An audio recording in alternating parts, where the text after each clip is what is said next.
All right, everybody, welcome back to another week. Come get some Rips Wrestling Roundup here on another glorious week, joined by the Professor, Chewie. I am Dr. Rips, and we're here to discuss last week's Raw, SmackDown, the Sam Roberts, the happenings. The happenings of the wrestling world, and it's been a pretty interesting week, wouldn't you say, Mr. Chew? Yes. Well, Mr. Chew has spoken. So we started off, I guess, with Raw this week. You know, a lot of speculation coming into this week about last week's Cena and Reigns promo. Was it a shoot? Was it this? Was it that?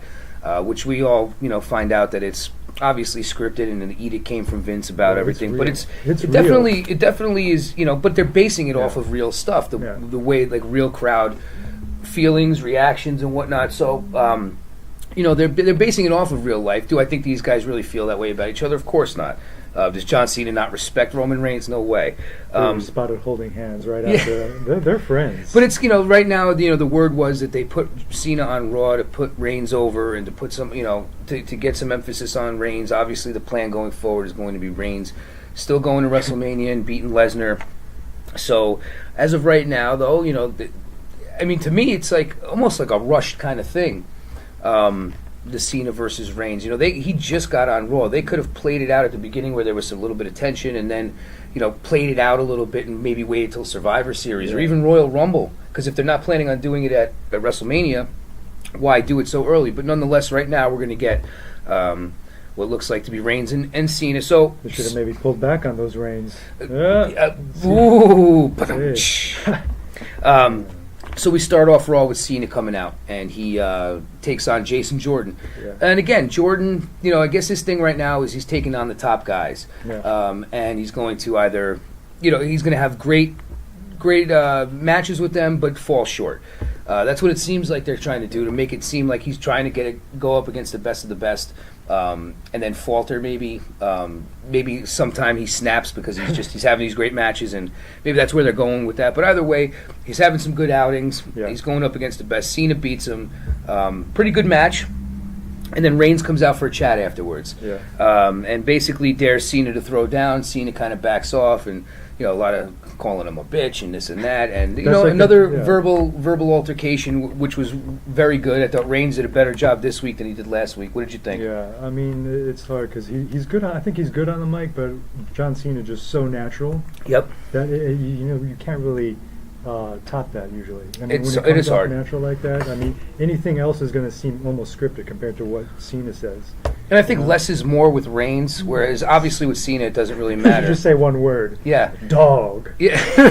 Like, listen, you remember after WrestleMania, excuse me, where he came out and the crowd was all over him, and he didn't say a word, and he just kept bringing the mic, and then all he said is, "This is my yard now," dropped it. That's the best promo he's ever done. And it's basically because of the simplicity of it. He doesn't need to go all out. If he comes out and just calls him a bitch and calls him out to fight, that's all he needed to do. None of the other the crowd doesn't like you, this and that, they don't like you.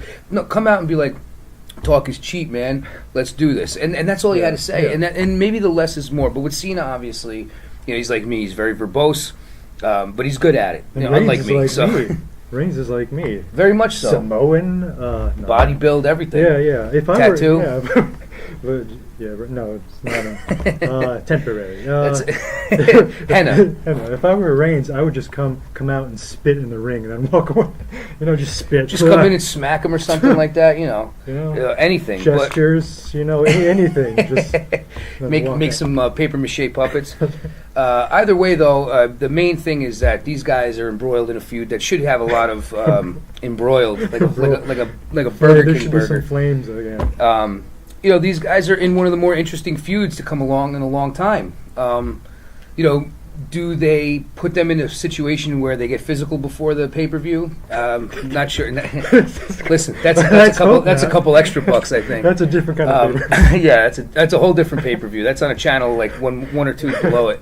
I'm just hearing that song in my head. Let's get physical. Oh, Olivia Newton-John, yeah, why not?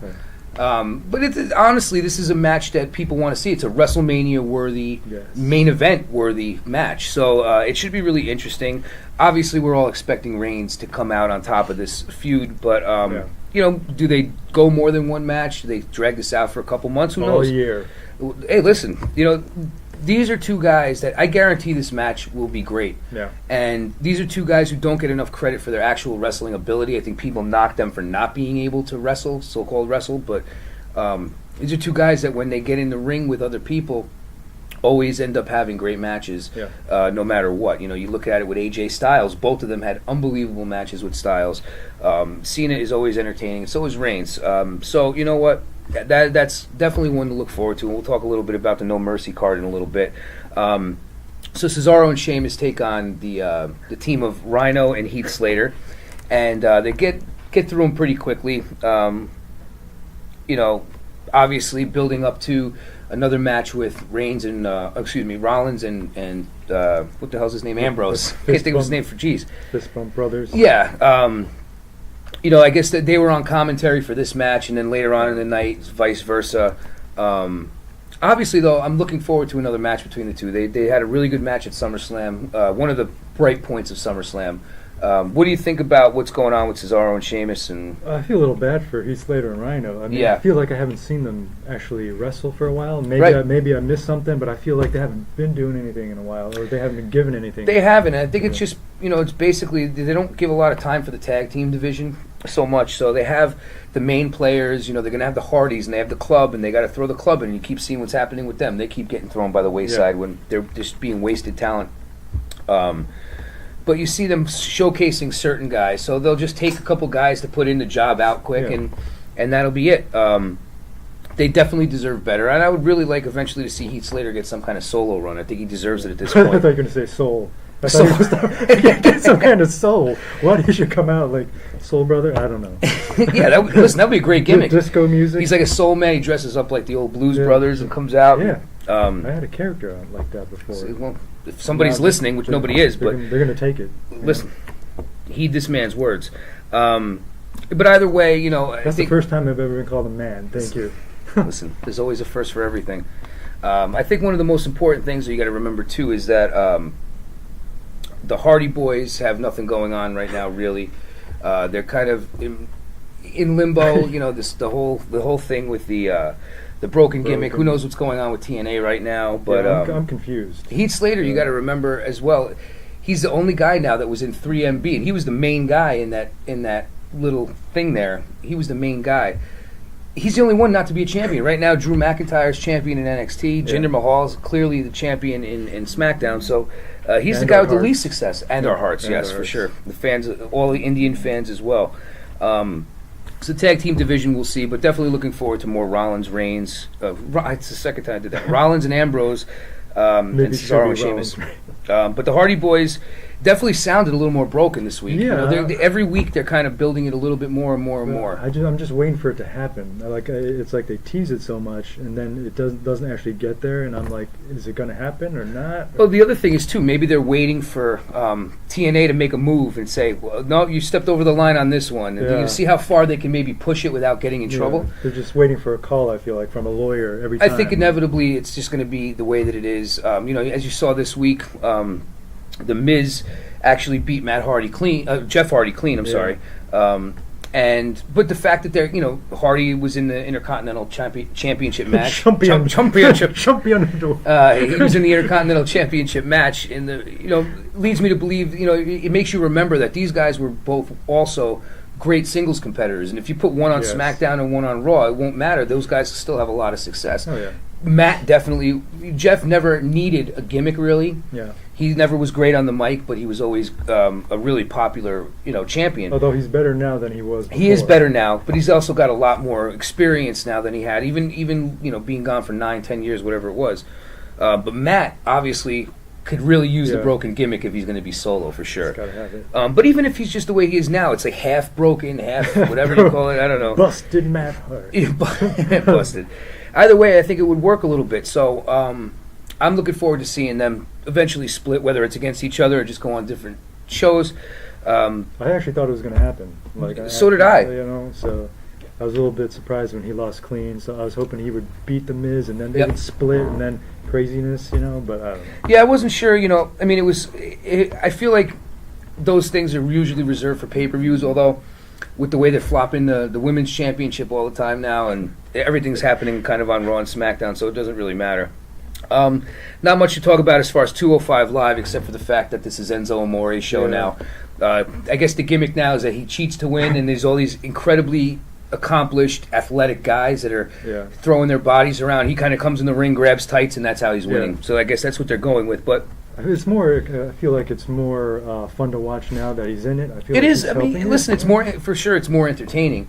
I mean, the guy definitely brings a little bit of star quality to he's not on the upper echelon of wrestling, but I think having him on 205 Live definitely improves it, and if he gets to beat Neville somehow, maybe that's what they're going for. He's going to actually beat Neville, and then Neville's going to be pissed off and want to kick the crap out of him. Who knows? That's his character all the time. I guess, but I love the names though, like Nis, Dar, Gulak. It's like speaking Klingon or something. It's like Enzo Metalik. The only one that's normal is Cedric Alexander, who actually, to me, I got to admit, every time I watch the guy, and I know you don't really watch 205 Live. You weren't supposed to say that. Well, you don't have the network, pal. Holy crap. They're going to come for me now. Secrets revealed. Oh, God. But the fact is, Cedric Alexander, to me, is one of the best guys they've got in WWE, period. They need to capitalize on him. That guy can put on a match with anybody. Some of the things he does, you don't see anybody else doing, and I really think that Grand Metalik too. I mean, there's some of these guys really Metallica, that's his name. Metallica. Metallica. That'd be great. Like Enter Sandman would be his music. But the 205 guys really work hard. It's a shame. I think they need to be more invested and have some better storylines. And it's the same guys every week. So, I wonder if they feel a little not slighted, but a little bit, of heat towards Enzo, because he's coming in here and he is livening things up, and he doesn't have their kind of like crazy acrobatic skills. So I wonder if they're a little bit like, man, he's getting our attention. I don't know. I think they can say that, but I also think the way that they have to look at it is he may be getting some of the attention and getting a push. At the same time, though, he's bringing some of the regular mainstream fans from SmackDown and Raw to watch, which is bringing more eyes on the product, which is putting more eyes on these guys individually as well. So I think if I don't think they're upset. Maybe they think this guy's a jerk off and they don't want him to win or anything like that. But at the same time, if it's bringing more eyes, because I don't think 205 Live is doing all that well, and Vince has a tendency to just cancel things like pretty promptly, and so it would be a shame to do that and then just have these guys only really on Raw once a week or something like that. So 205 Live guys, kudos to them, especially Cedric Alexander and Grand Metalik. And Tony Nese too. I mean, Tony Nese doesn't look like he doesn't look like a cruiserweight. I mean, he looks like someone you could plug in, almost like he's got kind of the same build as Elias. So Finn Balor says he'll be ready for Bray next time he comes. Bray gets on. Finn Balor. And he too bad there's not a fatal four-way going. Actually, there is a fatal four-way going. I was waiting for that. So we got to get to that. But Finn Balor, continuing with this feud that I really have no interest in, other than the fact that I like both guys individually. But as far as investing in a storyline, it's just really not there for me. Now Bray Wyatt's excuse for losing was because he fought the demon. Because he fought the demon. So basically, because he had paint on him. Yeah. Maybe it was slippery. Who knows? But either way, now he wants to face him man to man. And you know what? It's just I'm not invested. I'm sorry. Finn should come out with another character like Spuds McGillicuddy. You know what I mean? Spuds McGillicuddy. The leprechaun. Something weird like that. Oh man. Just throw Bray. Have Bray get all like, who the hell is this? They come out looking like Hornswoggle. Yeah, you know what I mean? Yeah. Oh man. Spuds McGillicuddy. That'll be my new handle. I thought you were going to call him Spuds McKenzie. That's pretty funny, man. So I guess we'll see. Challenges him to a fight without the demon, so I would imagine that will be at No Mercy, and we'll talk about that in a little bit. So we have an interesting backstage segment where Emma, of course, continues this I've started the Women's Revolution crap. Nia Jax confronts her, blah, blah, blah, blah. Tag team match is made. If Emma and Nia Jax can beat Alexa Bliss and Sasha Banks, then they'll be inserted into the match at No Mercy. If not, then it'll be a singles match between Banks and Bliss. What happens? They can't have a singles match. They can't have a singles match. You know what we need to have? So Nia Jax and Emma win, which makes the match at No Mercy a Fatal 4-way. A Fatal 4-way. Fatal 4-way. So we've got the Fatal 4-way. So now we've got another one of these matches where it's a lot of people in the ring at the same time. Same 4 women that's kind of been in the mix. Obviously Bayley's out with an injury, so personally I think Emma's just thrown in here so that nobody else has to lose the match. You know what I mean? They don't want anybody else to get pinned or anything like that. What about the important thing? What about her new music? Was it the same this week as it was when she debuted it the other week? Because I feel like I'm not sure because I don't care enough to really pay attention to her music. I liked her old music when she was kind of like that. That bubbly. I don't even know. I didn't want to poke you, but she kind of like really zoots out like this. It's like I guess it's like a dance. I missed she didn't do the gun thing this time. No, because she probably hopefully realized how stupid it was. I love we talked about it. I do that in the shower. She has to watch our show. I love it. I miss it. I like Emma. I really do. I loved her old gimmick, and she's a really good wrestler. So yeah. But as far as this goes, I think it's just a throw-in. Well, I thought it was cool that was she wearing camo or something? Yeah, it was a different outfit than usual. Make her like not maybe a gun toter, but like one of those hunting kind of like what do you call it? Those duck guys. Duck Dynasty? The Duck Dynasty guys. Like make her one of those. Have her wear a beard, a big long beard, without the beard. let her grow it in. Oh my lord. That's an interesting idea. That's a big character. Duck calls. How are they not capitalizing on this? She should just walk behind. The amount of ideas that they've gotten from our show already today are mind-boggling. We could single-handedly turn the tide. Oh my lord! I hope Alexa Bliss continues to keep going with the title. I love her. She's definitely my favorite. The best. And if she doesn't win, I hope Nia Jax wins, and hopefully maybe they'll just make her a dominant heel, like a Lesnar type. As far because let's face it, if she got into a fight with any of these women on the street, she'd whoop the crap out of them. So, she's also it's funny. She's The Rock's cousin. If you really look at her, she looks exactly like The Rock. She has features, but she's very pretty too. She is pretty. In fact, I just saw some photos. She's doing some kind of a photo spread where it was like a plus size woman's like swimsuit or whatever. She looked really good. So I mean, she's not an ugly woman by any means. I don't think her outfit does her any justice because it's skin tight, But and it's also like spacey, like that weird collar. But she's definitely a brute and she can kick the crap out of me. I know that. So both of us. I wouldn't mess with her. So it sets up the Fatal 4-Way for the women at No Mercy. Rollins and Ambrose then fight Gallows and Anderson later on. Cesaro and Sheamus are on commentary for that. What did you think? What do you think about the tag team in general? As far as Gallows and Anderson getting buried. Tag team Horizon. I don't know. I like the Good Brothers, and I feel bad that they just get put in there to lose. They were the best tag team in all of Japan for a while, and nerds. I love they're good. They're good, and they got these inside jokes, and one guy is huge, and the other guy is a great wrestler. So like it should work really well. They're just not being used right, which is what you could say about half the other things. We'll talk about somebody else not being used right later as far as SmackDown.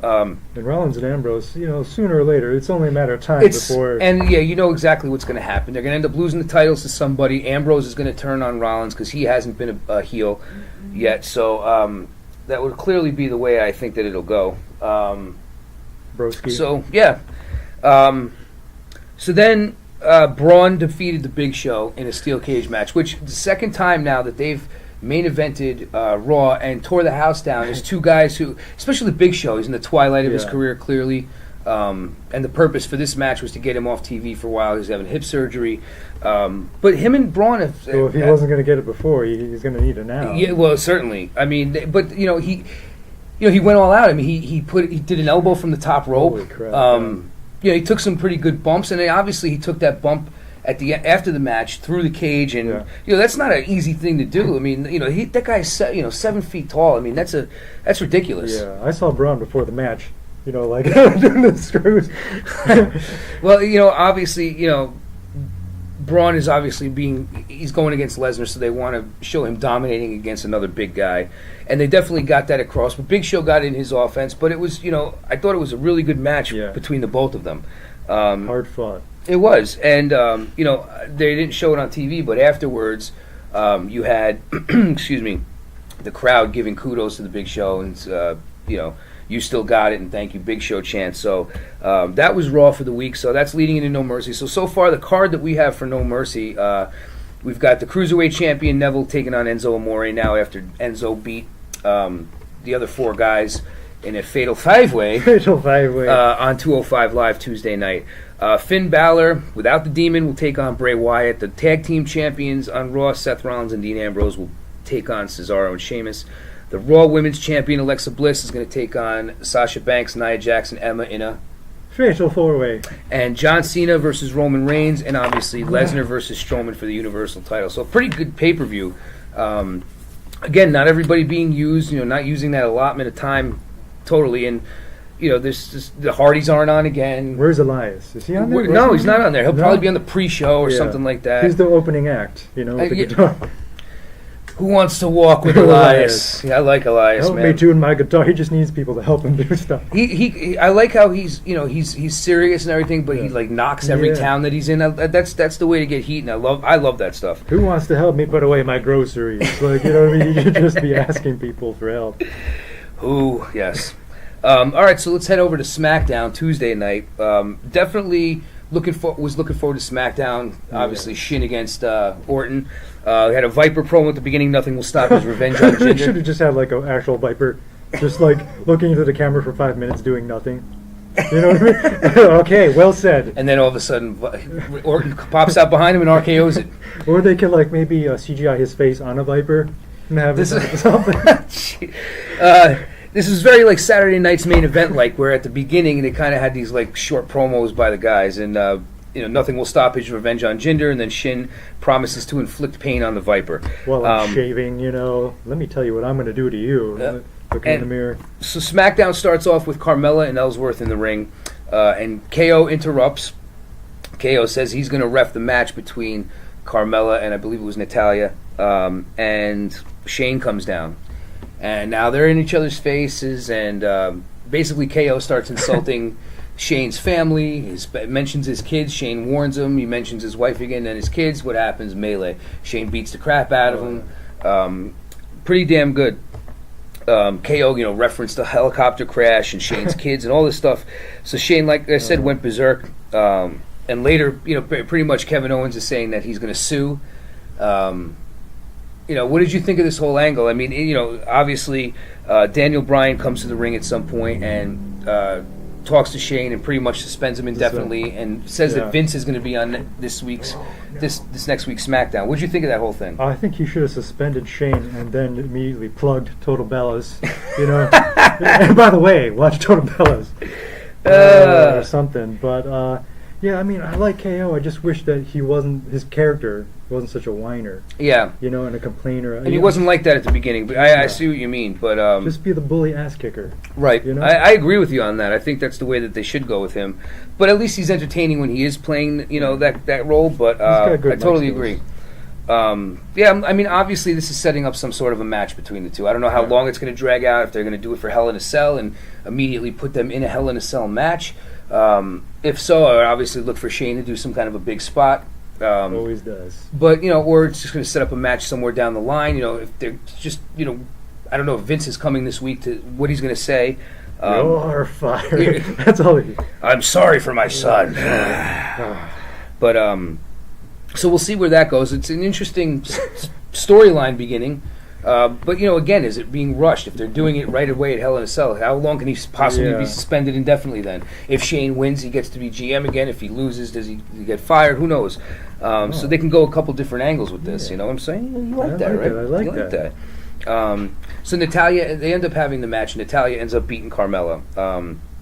Carmella kicks Ellsworth to the curb, calls him a bunch of nasty names. That's just about every woman on the roster now that's either called him a troll, a worthless piece of dung, whatever they... Target that chin all the time. It's an easy target, just like my stomach. So, nothing going on for Ellsworth. Later on in the night now, you see him backstage and he kind of... apologizes to Carmella, and she kind of just says things are going to be my way, and then she grabs him and kisses him, and then smacks him, smacked him pretty damn hard. Yeah. What did you think of that? His chin's even smaller now. He's got to grow a huge beard. Something like that. Maybe it'll pop out now that she smacked it. They're like, don't, I don't know. I don't know where they're going with this. But I like this one. Maybe they should change his name to the Giggler, and he could be like a Joker type character. The Giggler. Not Dolph Ziggler, but Dolph Giggler. He redoubts instead of redebuts. He redoubts himself. This is all wrong, folks. Dolph Ziggler debuts. And he pretty much comes out and he's saying how the fans have kind of turned their back on him. He's the best wrestler that there is, and Zigglesworth, and everybody just wants the Cenas, the Naomis, these flashy type of characters. He's right. So he comes out and what does he do? He comes out with Cena's music and a hat. He comes out with Naomi's glow thing. He came out with the Macho Man's music. It's funny. I recognize the music, but it's been so long since I've seen the Macho Man actually, do his entrance that I didn't. There was a disconnect where I'm like, I didn't realize that was Macho Man's music till after. I'm like, oh crap! Wait a minute, that was Macho Man. And he did. He even stumbled when he did Naomi's knee slide. It looked like he was. Imagine if he tore his ACL or MCL, whichever one is in the knee. I don't even remember. I think it's ACL.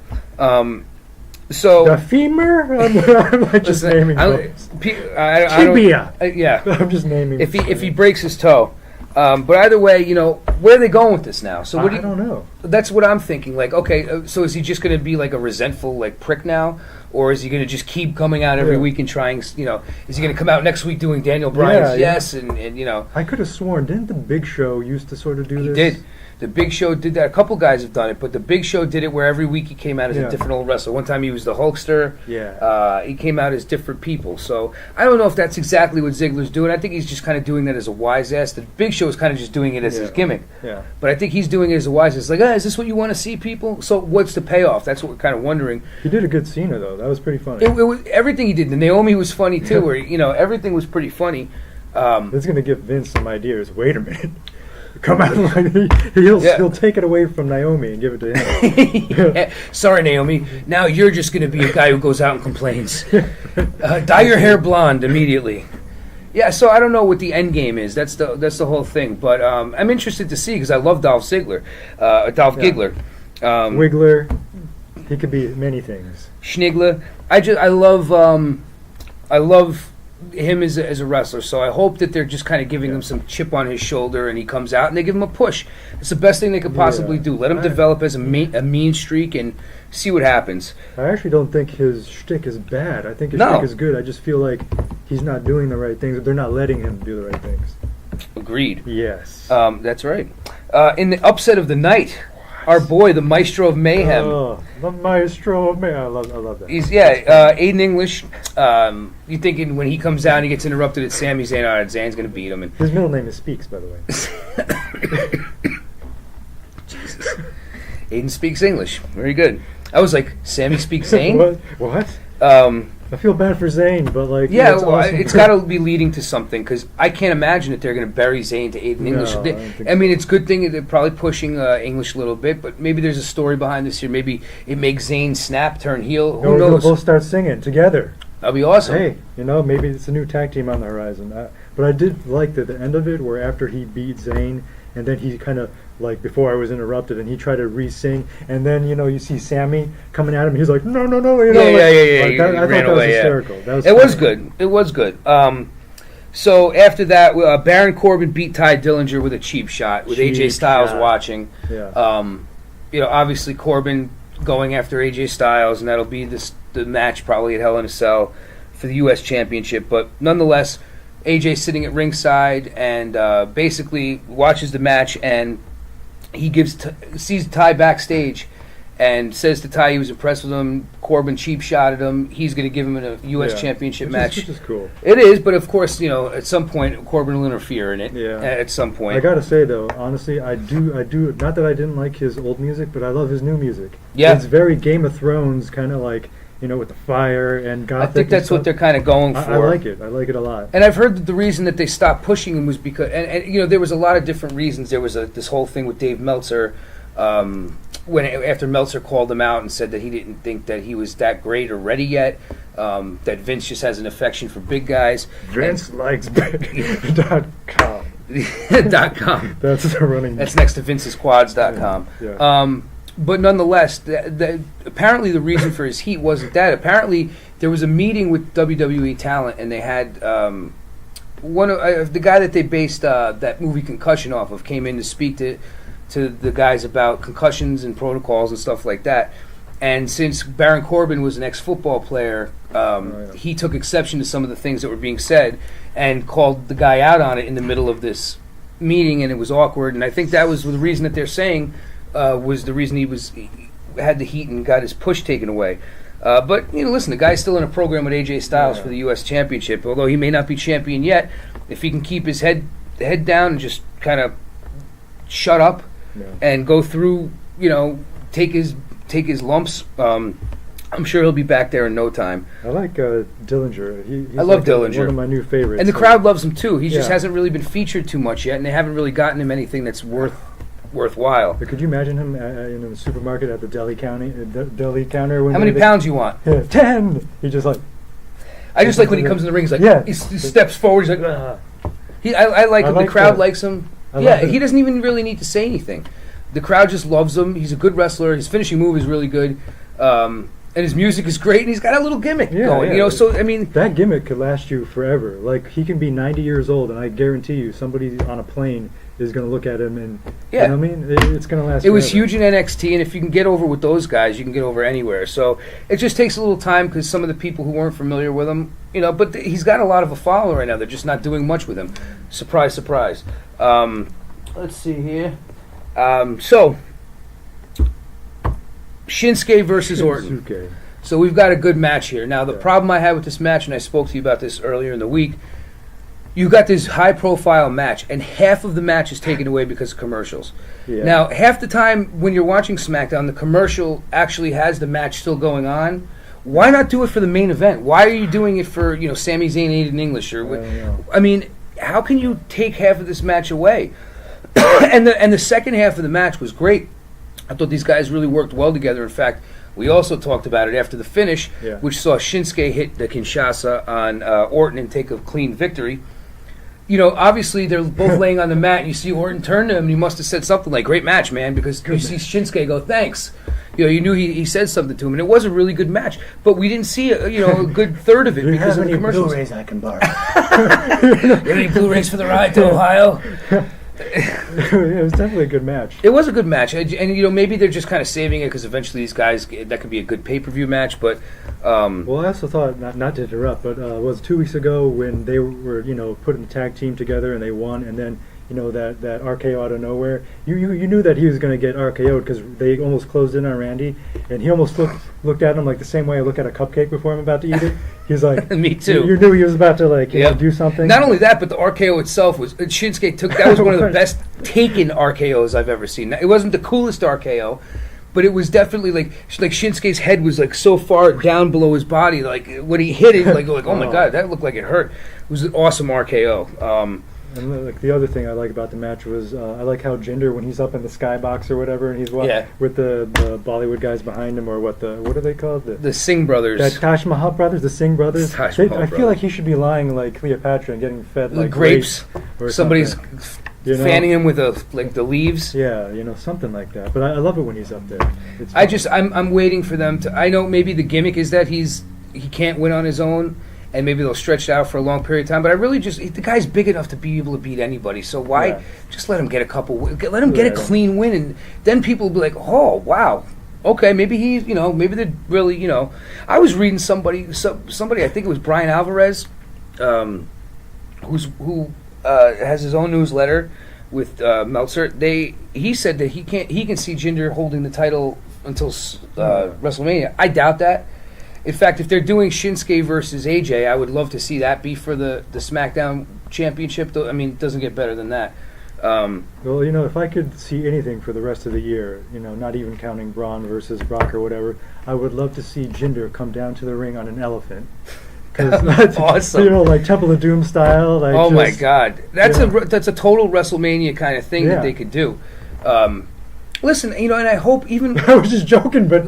That is actually a really great idea. I think it's a good idea, yes. Listen, Rusev came in on a tank. When he fought Cena. I would love to see that, and the thing I fear the most for Jinder is the reason I don't want him to lose. There's other guys I like better than Jinder, but I don't. I like him being the champion, and I'd like them to build him up for real because it's a great success story. Yeah. I just fear that once he loses the title, he'll kind of go back to obscurity. Will they do anything with him? He's basically hanging on by the skin of his teeth now. What happens when he's not the champion, and where it's more expendable for him to lose. I would like to see a backstage promo, like after he loses the championship. If he does, the Singh brothers kind of like forego him and be like, no more, and then just him kind of like, what? Just losing everything. And then he brings a cobra to the ring to bite people. I'm saying, ride an elephant and have a cobra under your hat. That's what he needs. Those are the two things that you need to work with. So that was SmackDown for this week. Couple of short news and rumors that are going on. Obviously, conspicuous by his absence was JBL this week. That's because JBL is gone from SmackDown Live. The story goes that he was helping at-risk youth and communities in Bermuda, which is where he has a home and he lives. And so we wish JBL the best of luck. I was reading some other story that it had to do with not only that, but the Mauro Ranallo stuff that happened earlier. Yeah. Who knows? I heard he's mean. Listen. That's what I heard. I don't know. I always loved JBL. I always loved his character. He seems to be a decent dude. I'm sure he was a rough dude back in the day, But at the end of the day, I think obviously he's grown. He's a different person now. But yeah, I've heard a lot of stories about him hazing people and being whatever. But I think it's just the boys. That's what they say. That it's just the boys being the boys. And you had me in a headlock before this whole thing. I did. So what's the big deal? I don't know. I mean, people are so. I did read a story, by the way, of I don't know if anybody saw this on the internet, but a guy came up to Jerry Lawler at a signing and said that he had a tattoo of Vince McMahon on his ass, and Lawler said no way, and the guy pulled down his pants, and sure enough, on his left cheek, big picture of Vince going like, oh man. So it was pretty funny. I don't know if you saw that, but Jerry Lawler subbed in for Booker T, who couldn't make it because of the Houston hurricane. Yeah. He's not back permanently, but they said if they offered him the money that he made when he was doing it before, he'd be there anytime you need him. Always sense. Loved the King and Cole together. He's very just good. The King in general. Yeah. If there's ever a time where you can get the King and JR together, that's the slobber knockers. And besides Vince and anybody. Bobby the Brain Heenan, Gorilla Monsoon were my favorite tandem of all time.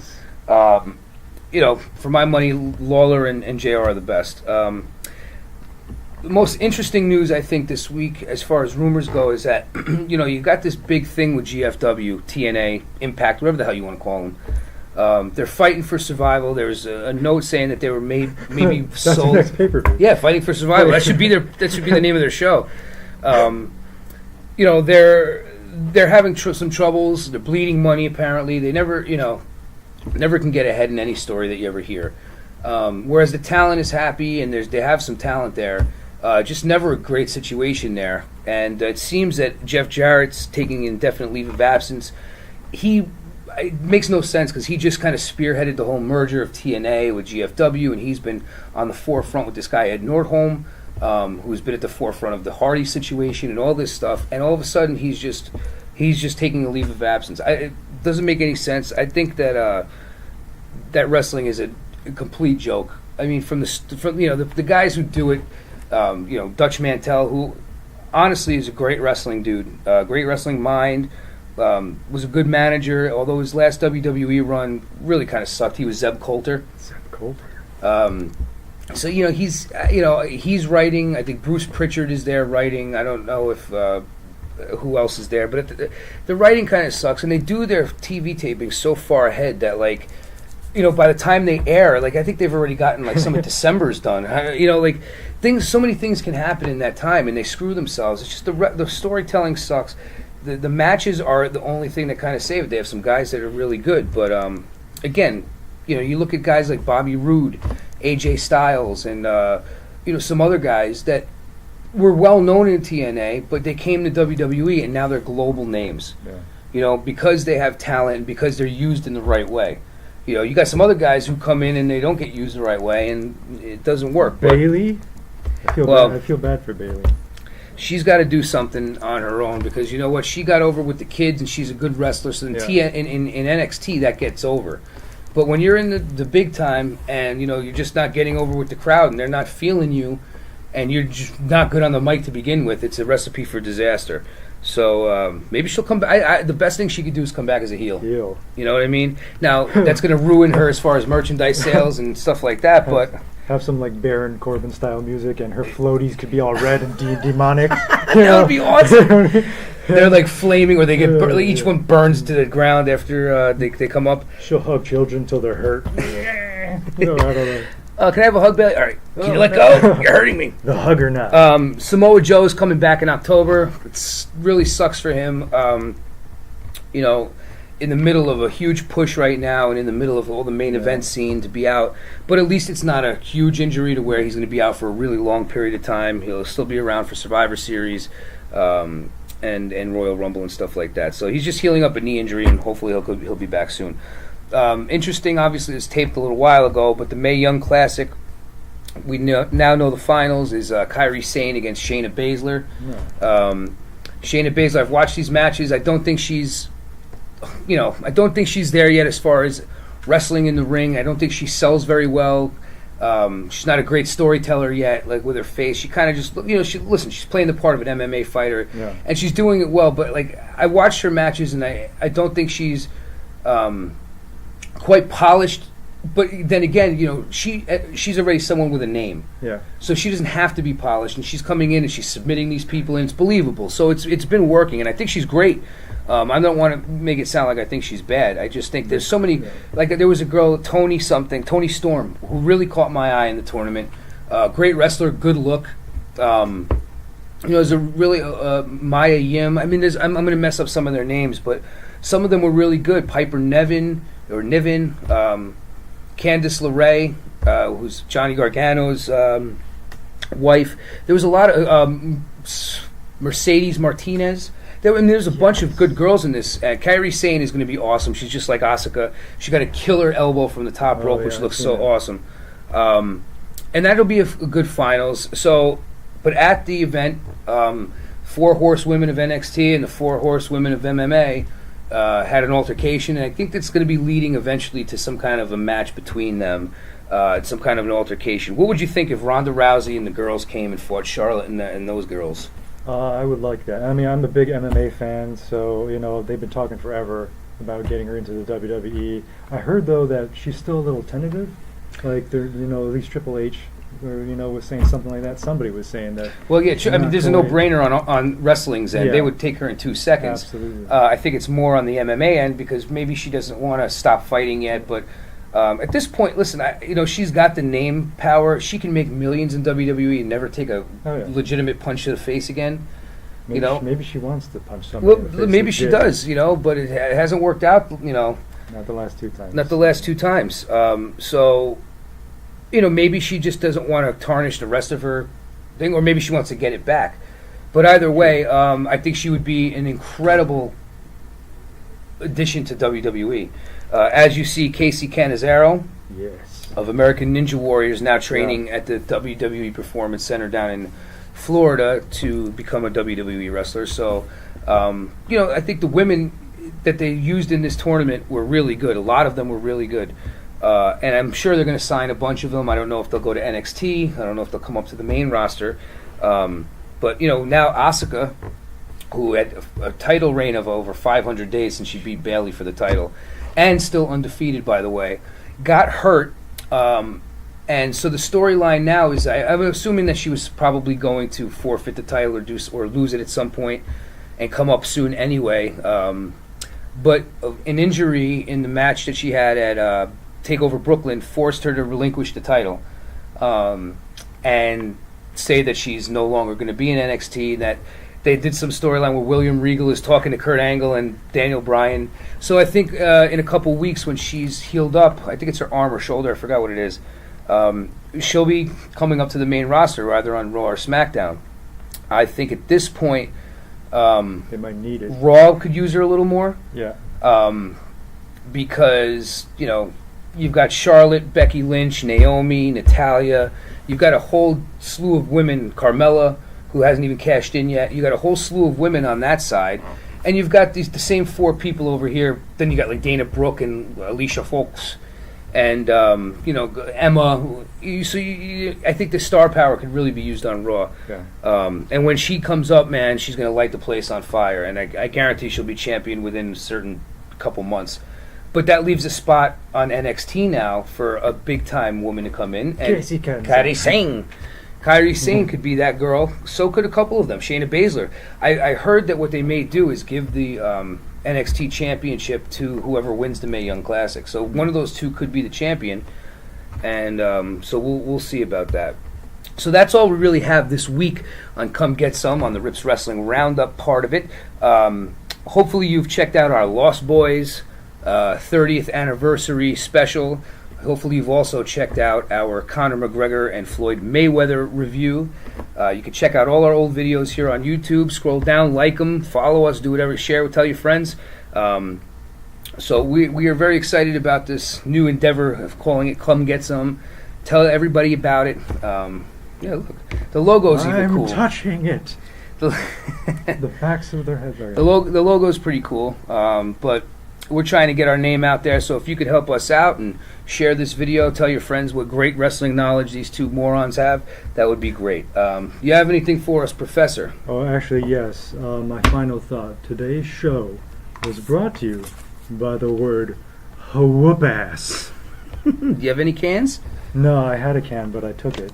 And it didn't work, but it's supposed to. It didn't work for me. But yeah, whoop-ass. Well, the word of the day is whoop-ass. Remember Pee-wee's Playhouse? Yeah. And they used to have the word of the day. Secret word of the... Yeah, what was it called? The it was one of those things. Mecca like a high, Mecca hiney ho. And then when they say it, everybody like go, rah, rah! That chair scared the crap out of me. Oh, Cherry? Yeah. That's Cherry! I know. Pee-wee, man, Pee-wee. He was the best. It was a funny story about Pee-wee. The second to last Raw I went to was like 2011 at Nassau Coliseum, and this is when Raw was having a different host every week, a different celebrity host, and the host the week I went was Pee-wee. I was dumbfounded. But he was Pee-wee. It was funny, man. It was Pee-wee Herman. I grew up watching Pee-wee's Big Adventure, man. That's one of the greatest... I love that show. I mean, the movie, too. The movie, yeah. I watched the show, too. Pee-wee's Playhouse. It was great, but Pee-wee's Big Adventure is like one of those iconic movies... Tim Burton, you can't... When you're younger, yeah, for sure. So, that being said, Tim Burton? Was it? I think it was Tim Burton. Pee-wee's Big Adventure? Or maybe not. I don't know. We gotta look that up. We're gonna have to look that up. But another successful week here on Come Get Some. Tune in next week when we'll have more BS to spew at you. Hopefully some good stuff has happened since then in the world of wrestling, and we'll keep you in tune with all of it. So, for Professor Chewie, I'm Dr. Rips. Have a good week, everybody. And we the people. Insert slogan here. Woo!